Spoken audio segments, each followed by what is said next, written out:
Hello, everyone. Welcome back. I'm so happy you're here today.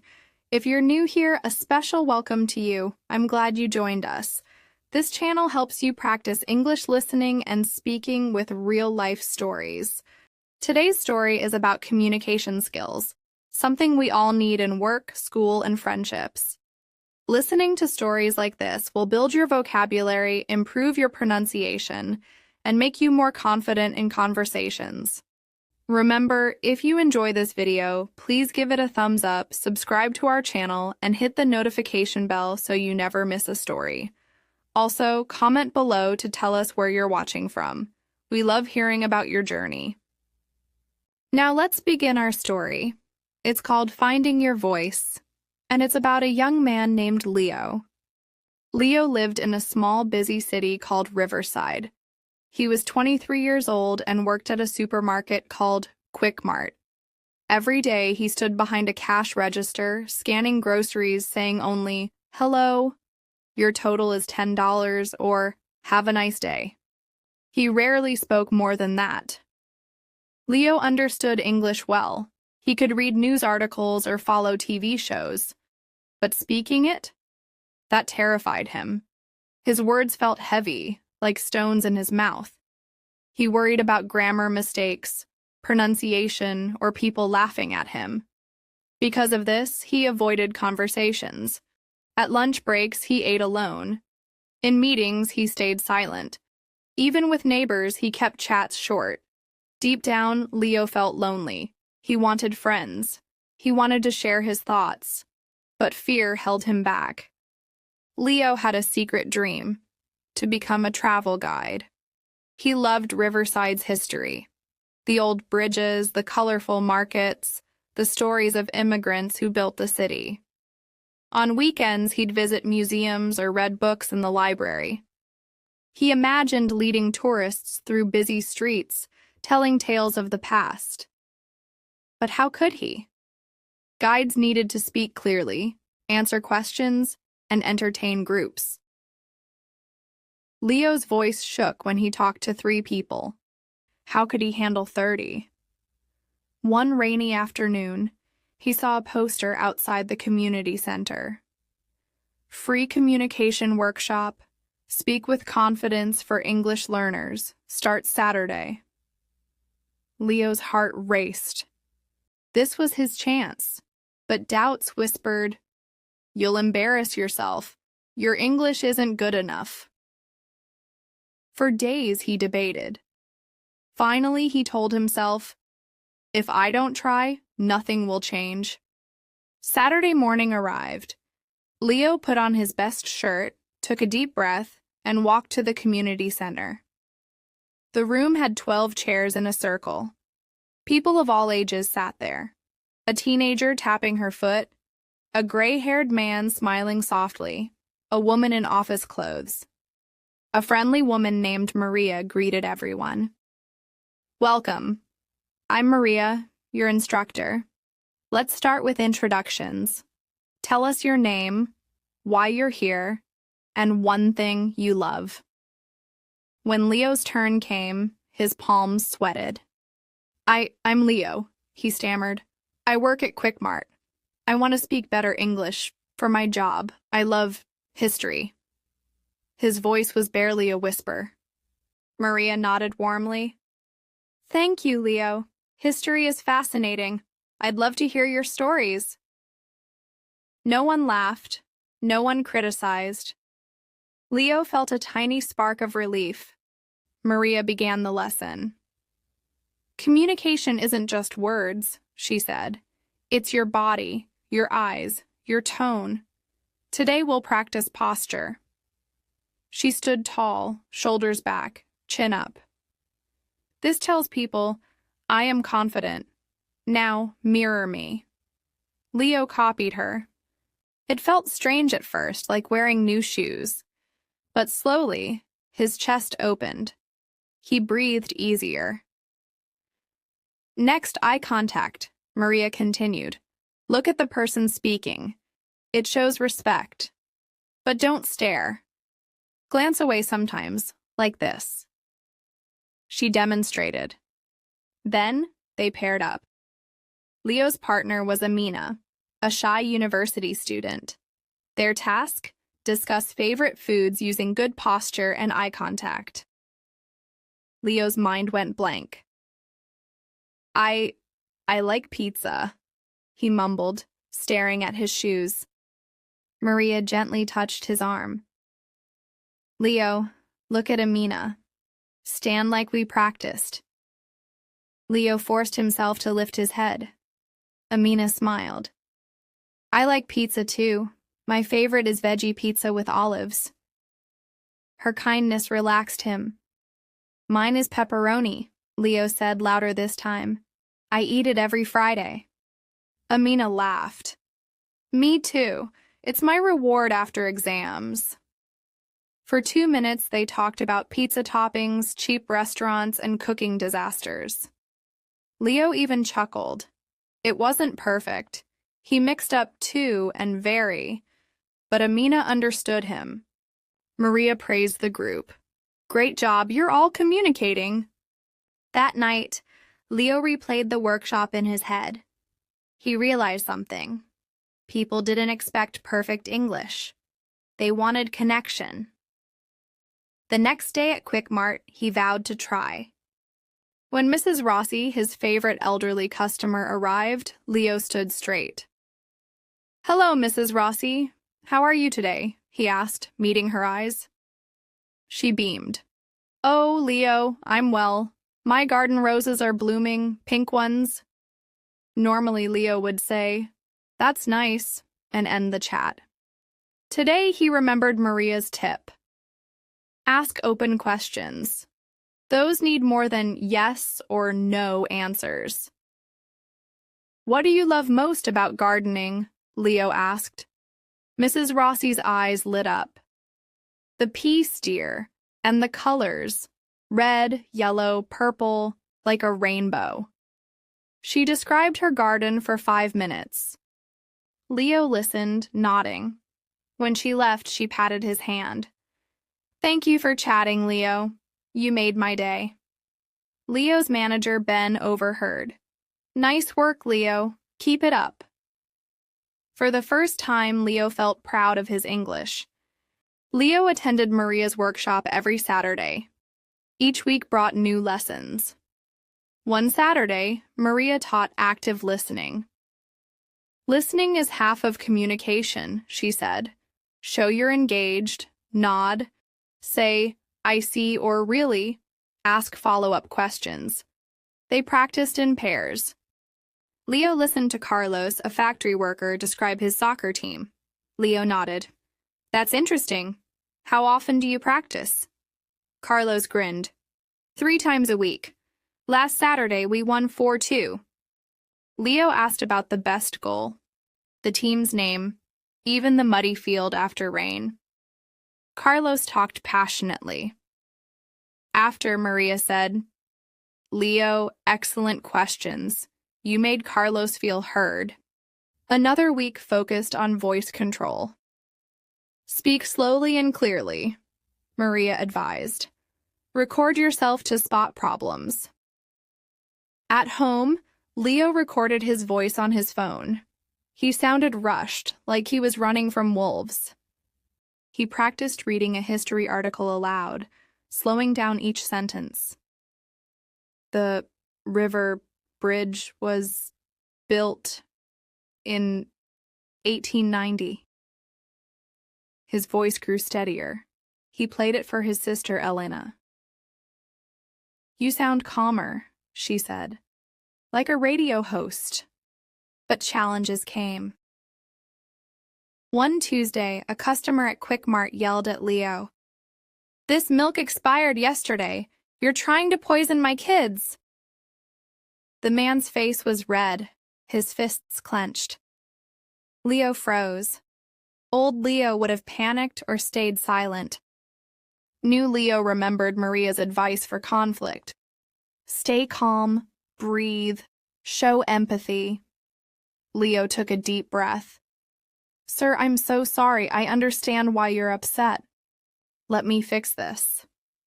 He replaced the milk, added free cookies, and apologized again. The man calmed down. Thanks, son. You handled that well. Ben saw everything. Leo, that was professional. You're growing.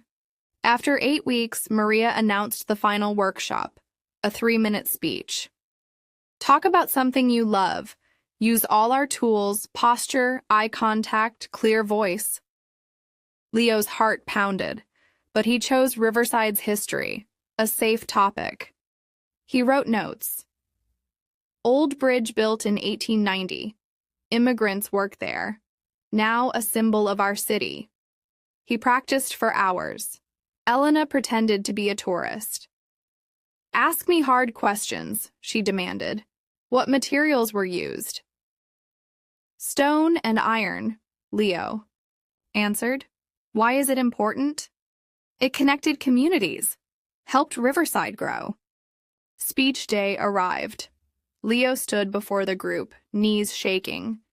He scanned the room, Amina, Carlos, Maria, all smiling. He stood tall. Good morning, he began, voice clear. Today, I'll talk about Riverside's old bridge. He described the builders, the design, the bridge's role in festivals. He spoke slowly, made eye contact, even added a joke. Back then, horses crossed it. Now we have traffic jams. People laughed. When he finished, the room applauded. Maria's eyes shone. Leo, that was fantastic. Your progress is amazing. Carlos clapped his shoulder. You should be a guide, man. For Leo, it was a victory. He'd faced his biggest fear. Inspired, Leo applied for a junior guide job at Riverside Tours. Days later, an email arrived. Interview scheduled. Leo celebrated, then panicked. How could he impress strangers? He prepared like never before. He researched common questions. Why do you want this job? How would you handle a difficult tourist? He practiced answers aloud. I want this job because I love sharing Riverside's stories. For difficult tourists, I'd listen first, then solve the problem calmly. Elena quizzed him. What's your weakness? Nervousness, Leo admitted, but I'm learning to manage it. The interview day was sunny. Leo wore a crisp blue shirt. At Riverside Tours, he met 2 managers, Anya, serious but kind-eyed, and Mark, who smiled warmly. They sat in a bright room with travel posters. So, Leo, Anya began, why guiding? Leo took a breath. Remember posture, eye contact. I've loved history since childhood, he said, voice steady. Riverside has incredible stories. I want to share them with visitors. Mark asked, how would you describe the old bridge to tourists? Leo pictured Maria's workshops. Slow down. Be clear. It's not just steel and stone, it's about people, workers, families, dreams. That's the heart of Riverside. Anya nodded. What if a tourist complains the tour is too slow? Leo thought. Of the angry milk customer. I'd apologize, ask what they'd like to see faster and adjust if possible. Communication solves problems. The interview lasted 30 minutes. Leo made mistakes. He said builded instead of built, paused too long once, but he kept going. At the end, Anya shook his hand. We'll call next week. Leo walked out, exhausted but hopeful. He'd done his best. Days crawled by. At Quick Mart, Leo replayed the interview. Had he spoken too fast? Forgotten to smile? On Friday, his phone rang. Unknown number. Leo's hand trembled. Hello? Leo, this is Anya from Riverside Tours. We were impressed. We'd like to offer you the job. Leo's breath caught. Really? Thank you. Training starts Monday. Welcome aboard. Leo hung up, stunned. He'd done it. He rushed to tell Elena. She screamed, hugged him, then ordered pizza to celebrate. That night, Leo felt like fireworks were bursting inside him. Fear still lingered. Could he really guide groups? But hope was stronger. He'd climbed his first mountain. Monday morning, Leo arrived at Riverside Tours early. Anya gave him a uniform, a blue polo shirt with a Riverside Guide logo, and introduced Lena, a senior guide. Leo's shadowing you today, Anya said. Lena was energetic, with a loud, cheerful voice. First tour's at 10 a.m. A school group. Kids can be wild, but fun. Leo's stomach churned. Kids? What if they didn't understand him? Lena sensed his nerves. Relax. Just be yourself. At the old bridge, 20 children gathered, noisy and excited. Lena clapped her hands. Hello, explorers! I'm Lena, and this is Leo. Ready for adventure? Yes! They shouted. Lena began the tour. She spoke slowly, used simple words, and asked questions. What's the tallest bridge you've seen? Kids waved hands, yelling answers. She showed photos of the bridge's construction. Workers came from Italy, Poland, Ireland. They were brave like superheroes. The children leaned in, captivated. Leo watched, amazed. Lena's secret wasn't perfect English. It was passion. She made history alive. After, Lena turned to Leo. Your turn next time. Just share what you love. Leo nodded, inspired. That evening, he wrote in his journal, Today, I learned, communication is about heart, not just words. I can do this. Leo stood nervously under the old bridge the next Tuesday, his new blue Riverside Tours polo shirt feeling stiff. 10 tourists, families with teenagers, a retired couple, waited expectantly. Lena smiled beside him. Okay, Leo, this is your group. Remember, breathe, smile, share your passion. I'm right here if you need me. Leo's mouth felt dry. This is it. No turning back. He forced his shoulders back just like Maria taught him and stepped forward. Good morning, everyone. Welcome to Riverside, Leo began, his voice a little shaky but clear. My name is Leo, and I'll be your guide today. He made brief eye contact with a friendly-looking woman near the front. We're standing beneath the famous old bridge, built in 1890. He paused. Slow down.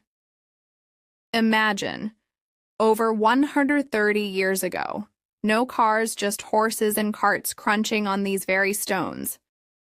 He saw a teenage boy actually look up at the bridge's iron structure, interested. Encouraged, Leo continued. The workers who built it came from many countries, Italy, Ireland, Poland. They worked long hours, often in dangerous conditions, but they built something strong. Something lasting. He pointed upwards. See those marks near the top?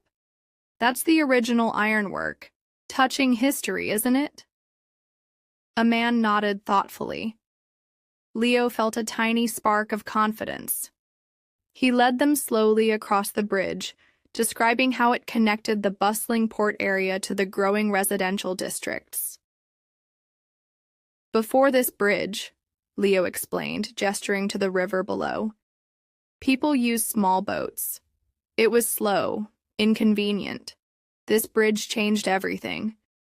Businesses grew. Families visited each other easily.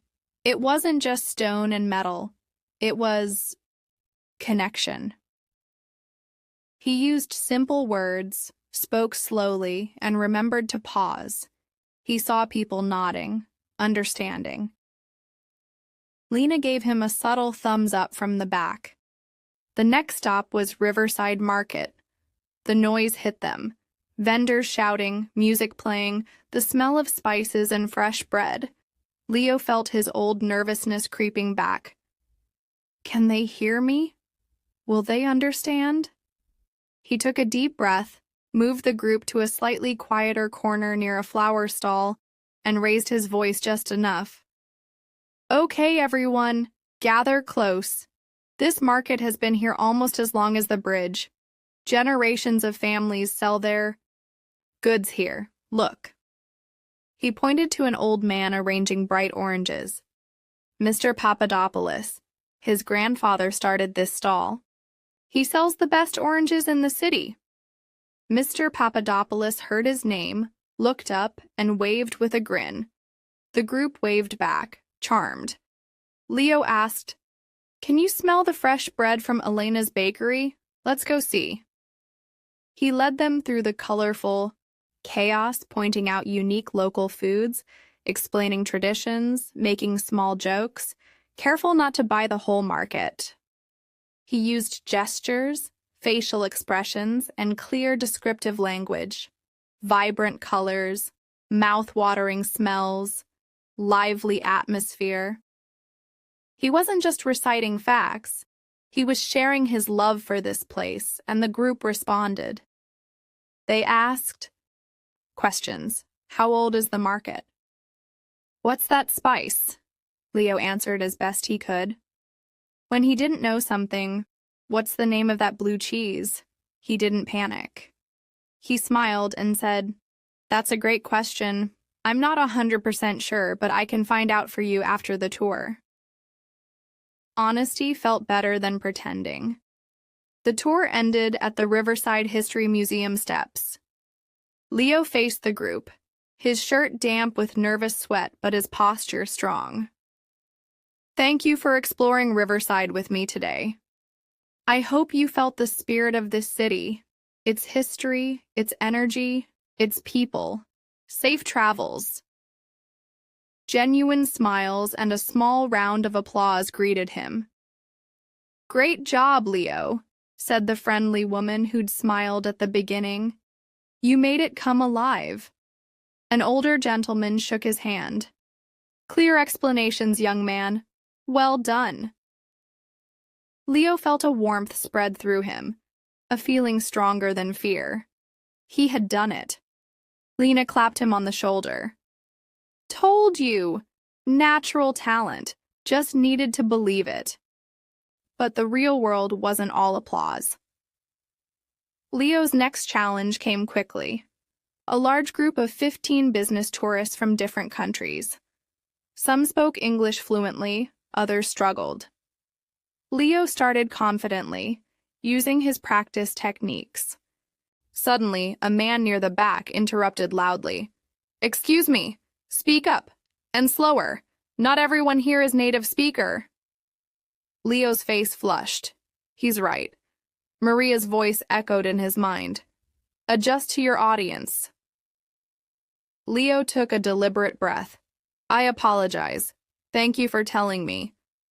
Let me try again. He moved slightly closer to the group, projected his voice more, and slowed his pace significantly. He used simpler sentences. This building is very old, built 1905. Important for trade. He pointed clearly at architectural features. He checked faces for understanding, especially those who looked confused. Is this speed better? He asked directly. Several people nodded gratefully, including the man who complained. Much better, thank you. Leo learned a vital lesson. Communication is flexible. It's about making sure the listener understands, not just about the speaker talking. Weeks turned into months. Leo led tours in sunshine and rain for school children, families, and serious history lovers. He faced many situations. The rushed tourist, a woman constantly checking her watch. Leo remembered Maria's lesson on empathy. I see you're short on time. Would you like me to focus on the three most important sites? The woman looked relieved. Yes, please, and maybe skip the small details? Leo adapted the tour, and she thanked him profusely at the end.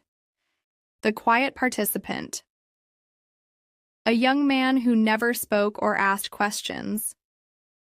Leo didn't force him, but during a quiet moment near the river, he made gentle eye contact and asked softly, "What do you think of the river view? Peaceful, isn't it?" Fopper. Young man smiled shyly and nodded. Very beautiful. A small but real connection. The language mix-up. Trying to explain historical significance, Leo accidentally said hysterical significance. The group laughed kindly. Leo laughed too, corrected himself, and joked, "Well, some historical events were quite hysterical," turning a mistake into a moment of shared humor. The unexpected question, what was the average wage of the bridge workers in 1890? Leo didn't know. Instead of guessing, he said confidently, "That's a very specific detail. I don't have the exact number right now, but I know they worked. Very hard for fair pay at the time. I can email you the exact figures later if you like." The tourist agreed, respecting his honesty. Leo also kept learning. He listened to podcasts by confident speakers, noting their rhythm and intonation.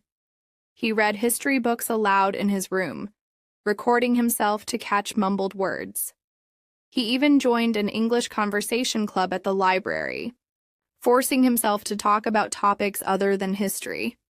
Slowly, his vocabulary grew beyond bridge, market, and museum.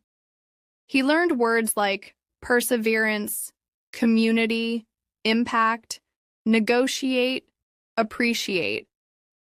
He practiced phrases for smooth transitions. Moving on to our next point, another interesting fact. Let's take a closer look here. One rainy October afternoon, Leo faced his biggest test yet. Anya called him into her office. "Leo, we've received a special request. A group of senior travel bloggers, very influential people, are visiting. They specifically requested a deep dive into Riverside's immigrant history. Lena's sick. I need you to lead it. Tomorrow." Leo's stomach dropped. Bloggers, influential, deep dive. This was huge pressure. "But, Anya, Anya smiled firmly. "Leo, you know this history better than anyone here. You care about it.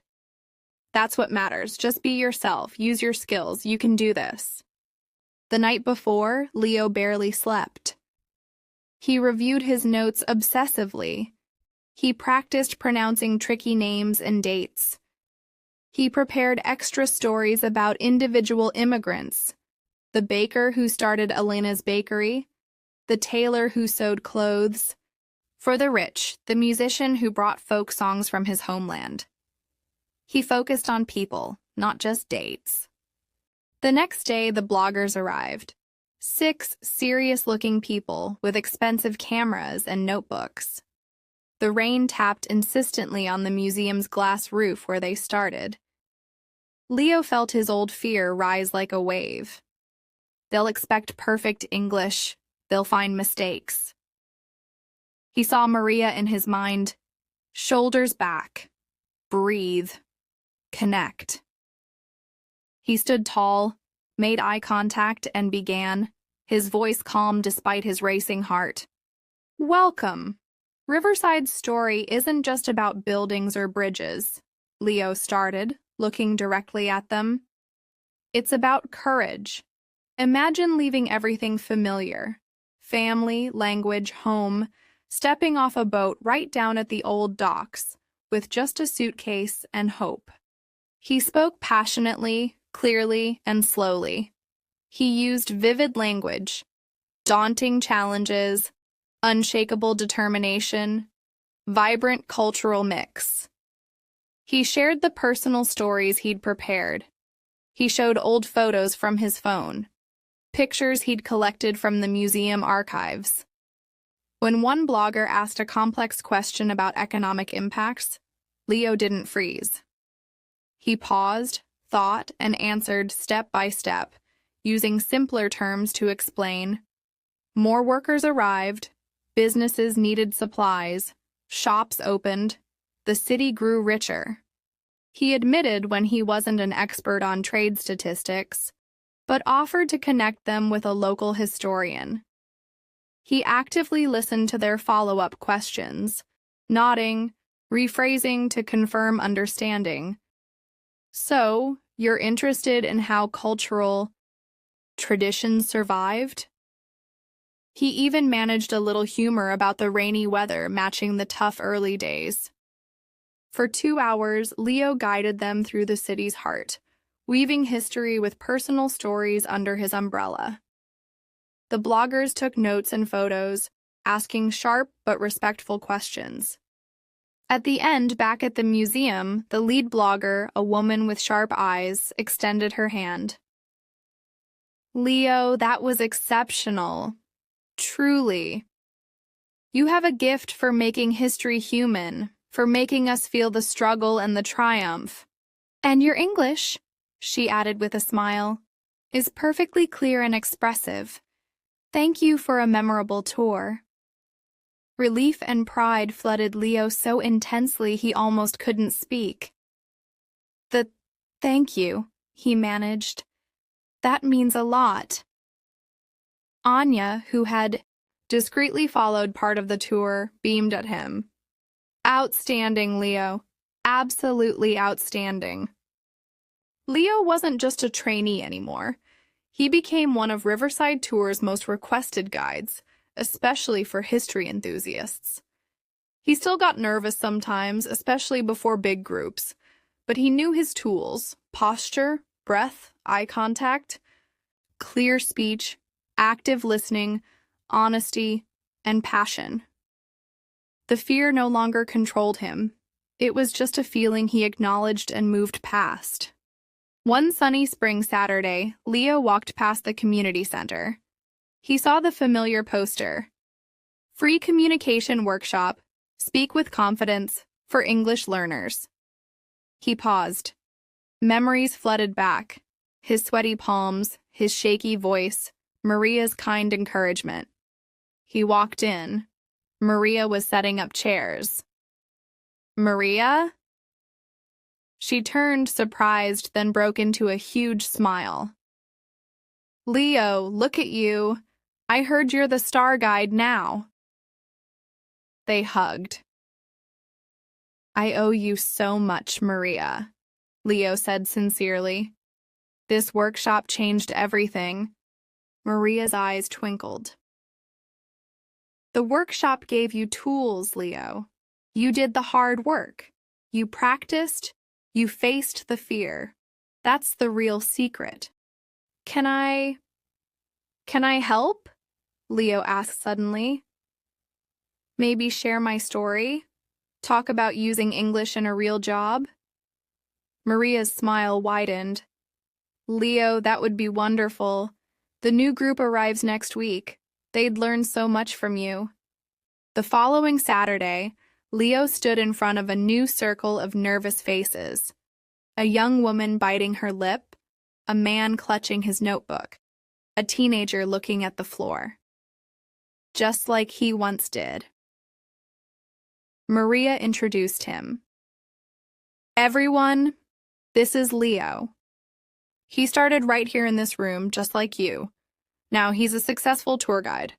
Leo, tell them your journey. Leo took his place. He saw their anxious eyes, their hope. He remembered. He stood tall, smiled warmly, and made eye contact around the circle. Hello, everyone, he began, his voice clear and calm, filled with a confidence hard-earned. My name is Leo. Just a few years ago, I stood exactly where you are now. My English. It felt like a locked door. Leo's journey proves that confidence in English isn't about being perfect. It's about being brave enough to try, to learn, and to connect. You can do this too. Did Leo's story inspire you? What communication skill do you want to practice most? Share in the comments below. I'd love to hear from you. If this story helped your English listening and gave you useful tips, please give this video a thumbs up. It helps our channel grow. Subscribe and hit the notification bell so you never miss our next English learning story. We create new content every week to help you on your journey to fluency. Thanks so much for watching and keep practicing. You've got this. See you next time.